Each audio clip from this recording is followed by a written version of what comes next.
of Santo Tomas College of Law, Attorney Nilo Divina, and constitutional law expert, Attorney Rudyard Avila. Gentlemen, thank you for being here. Thank you. I'm going to start with a definition of terms. What is habeas data? Well, literally mean it says to bring the data or information.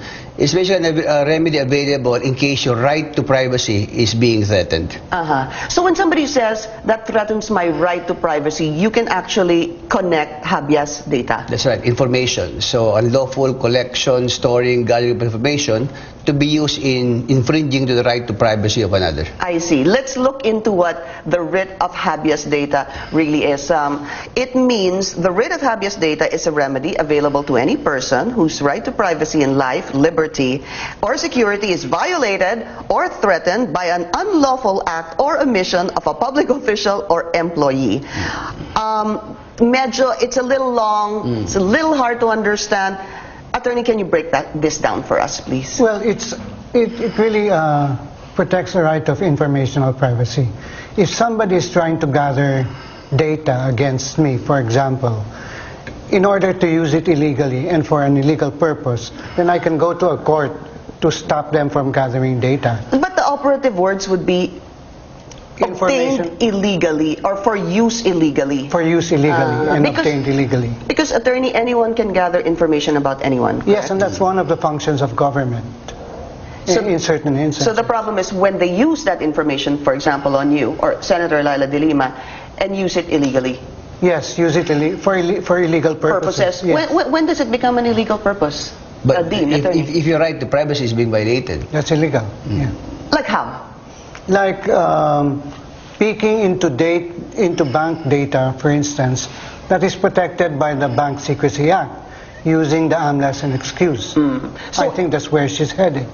You mean if the government is using, for example, its resources to look into the bank accounts of Senator Laila de Lima, that is a violation? Well, regarding bank accounts, it's already covered by existing law, RA 1405. But I think it's more of the fact that her address, residence address, was conspicuously announced to everybody during the committee hearings. Yeah. You know what?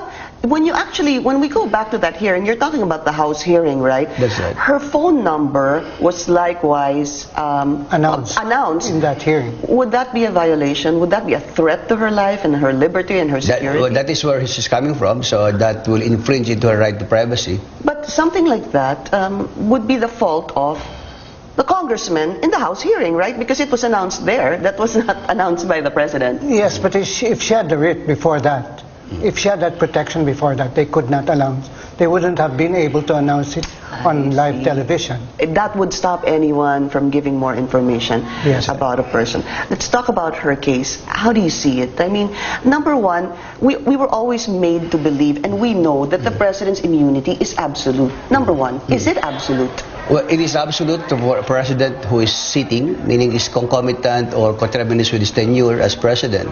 For as long as he's president, you cannot sue him civilly, criminally, and administratively. It's very difficult for him. I don't think he stands a chance. First, she has to hurdle that settled jurisprudence that you cannot sue the president. Second, it's a doctrine already by the Supreme Court, and it requires the majority vote of the Supreme Court to abandon a doctrine. That's why, based on the papers, the Supreme Court directed the OSG to first comment on whether or not the president can be sued before the petition of DELIMA can be acted upon. The OSG, the Office of the Solicitor General, which is under the president. Well, they're supposed to be independent. Well, yes, but of course. Okay, you agree? I agree. It's absolute. It's absolute. So I don't think the case will prosper. It's as simple as that. That's why isn't it called a test case of some sort? Well, it cannot be a test case. Senator de Lima announced that it is going to be a test case, but there has been a previous case before, almost involving the same set of circumstances, the writ of habeas data in relation to criminality and extrajudicial killings.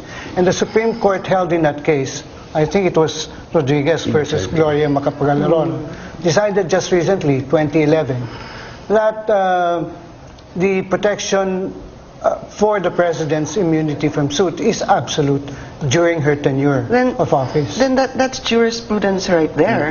Is there. The Supreme Court, the justices of the Supreme Court can't abandon that. That's right. It requires majority vote, at least majority vote, to abandon the doctrine. Yes, But stuck against here is a long line of jurisprudence. Okay.